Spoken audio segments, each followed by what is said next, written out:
Olá, meu amigo, minha amiga, muito obrigado por vocês estarem aqui no Portal do José. E você que está chegando agora, você é muito bem-vindo. Hoje, 18 de agosto de 2020, nós teremos às 5 horas da tarde um papo com o líder da oposição no Congresso Nacional, o deputado Alessandro Molon, do PSB, que vai nos falar por que a esquerda não está aparecendo muito, se ela está fazendo alguma coisa, quais são as perspectivas para o nosso país e como é que a gente tem que reagir emocionalmente ao baixo astral que domina muitos de nós, né? Então você está convidado e no programa de hoje vamos fazer aqui a resenha dos principais fatos, né? Você que está chegando agora, eu vou pedir para você se inscrever aqui no nosso portal, divulgar o nosso conteúdo, porque sempre a gente aborda temas aqui que você não vai ver pelos grandes meios de comunicação. Então vamos juntos. Nós todos ainda estamos muito atordoados com o episódio da violência sexual contra a menina de 10 anos e as coisas grotescas que estão no entorno dessa situação toda. As coisas incompreensíveis, a falta de sensibilidade de muitas pessoas. A gente recebeu muitos comentários aí, foi um dos programas que eu gravei, o passado, que o YouTube não revela muito, mas você pode dar um clique lá para ver esse programa. Foi um dos programas mais engajados que a gente teve aqui no Portal do José em termos de comentários, né? Muitas pessoas comentando. Então, vale a pena a gente sublinhar mais alguns aspectos. Esse episódio, ele foi a ponta do iceberg quando a gente fala em violência contra a mulher aqui no Brasil. No ano de 2018, que foi feito um anuário sobre esse assunto, houve o registro de mais de 66 mil mulheres vítimas de estupro. Olha, esse dado é um dado ainda emblemático porque há uma informação científica que esse tipo de notificação de um crime ainda esconde uma subnotificação de muitos crimes que não são descobertos, mas eles continuam a serem praticados. Ou alguns que são descobertos e a família entende que a solução é outra, enfim. Mas, de todo modo, é um número muito grave. E pior ainda dentro desse número, se é que a gente pode encontrar uma coisa pior, é que 53,8% das vítimas estão numa idade abaixo de 13 anos de idade. São crianças, em sua grande maioria, em estado de vulnerabilidade, com desagregação familiar, enfim, com pouca ida à escola, de uma maneira geral, não ficam o dia todo na escola. E, ao contrário do que muita gente pensa, que esses crimes seriam sempre cometidos à noite, enfim, não, eles são cometidos durante o dia, em sua grande parte. São dados reveladores que a falta da possibilidade dessas crianças estarem integralmente numa escola funciona também como uma forma de expor essas crianças a um determinado risco. E a gente vai tendo essas miopias, né? As pessoas tratando essa questão sempre no aspecto religioso, né? Tá aqui o jornal aqui, vocês estão vendo, muita hipocrisia, um caso individual triste, uma tragédia que ainda dá palanque para deputado estadual, teve deputado estadual, deputado federal, teve vereador, tem gente que vai para frente de hospital, uma coisa absolutamente bizarra, desrespeitosa, violenta, hipócrita também, né? Porque essas pessoas, qual é a vida dessas pessoas para estarem se deslocando para perturbar um médico e perturbar a sanidade, a tranquilidade de uma menina que está desesperadamente querendo se livrar daquela gestação, porque aquilo sempre vai representar uma violência para ela, né? O que as pessoas têm ali de fazer, que ir fazer algum tipo de proselitismo religioso, enfim. É apenas mais sublinhar uma crítica, né? Agora, o que isso tem a ver com educação, né? O estupro e educação. E aí a gente se depara com esse tipo de fato aqui. Os jornais estão repercutindo também que o orçamento do ano que vem é um orçamento que está sendo reduzido para a área de educação. O Brasil já está vivendo uma catástrofe educacional e eu vou colocar o quadrinho aqui, eu vou deixar aqui, aí você dá uma congelada aqui, meu amigo, minha amiga, para vocês analisarem esses dados aqui, né? Que nos mostram que o orçamento com defesa aqui no nosso país, ou seja, com armas, vai ser muito maior do que com livros, né? O orçamento da defesa será de 107 bilhões de 976 mil reais. Já o da educação, de 101 bilhões 986 milhões de reais, o que representa uma redução de 13% do orçamento em relação ao ano de 2020.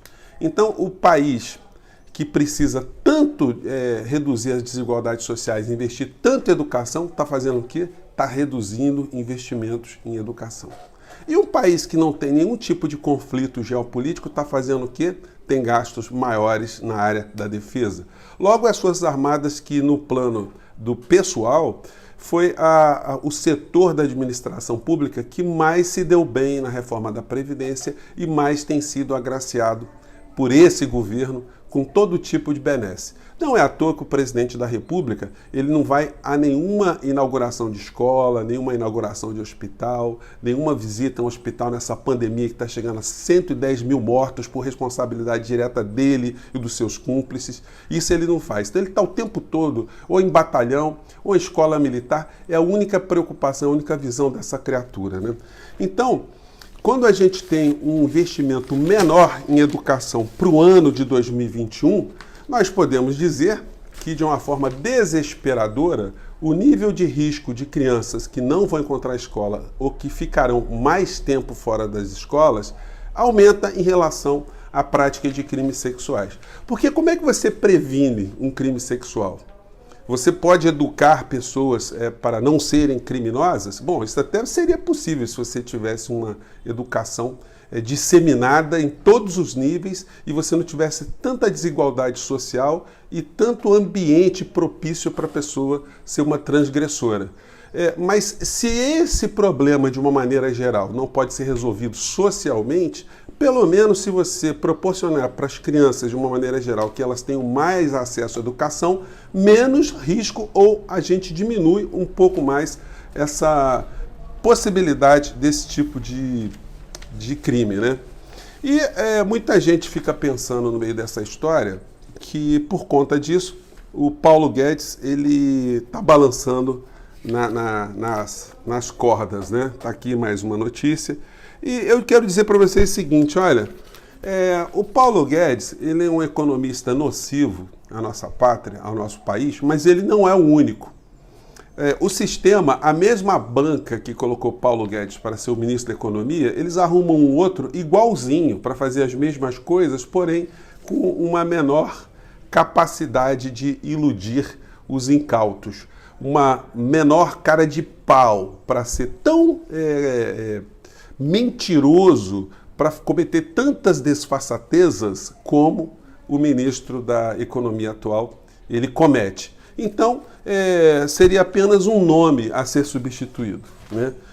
Pelo menos a gente teria um pouco mais de paz social, porque uma coisa é ser assaltado, né?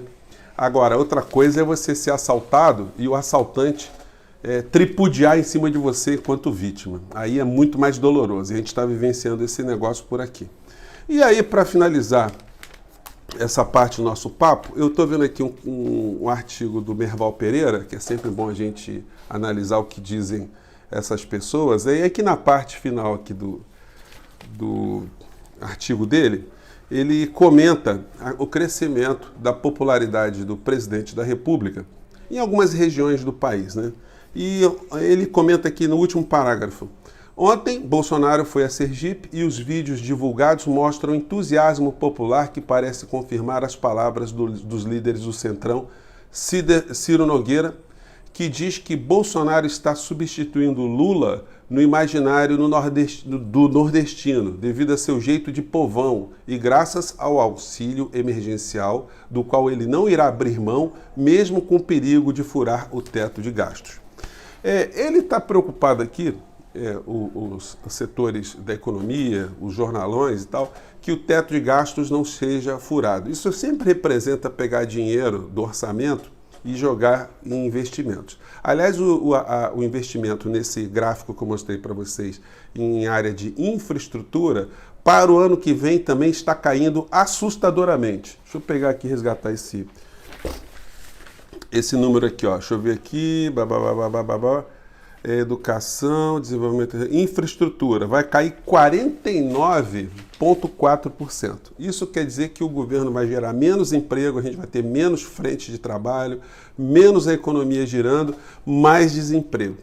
Então o cenário que está se desenhando para o ano que vem não é nada favorável em área alguma, né? E a gente tem que se deparar ainda com essa exploração política de Bolsonaro entrando em áreas onde o eleitorado seria um eleitorado simpático a Lula ou à esquerda de uma maneira geral.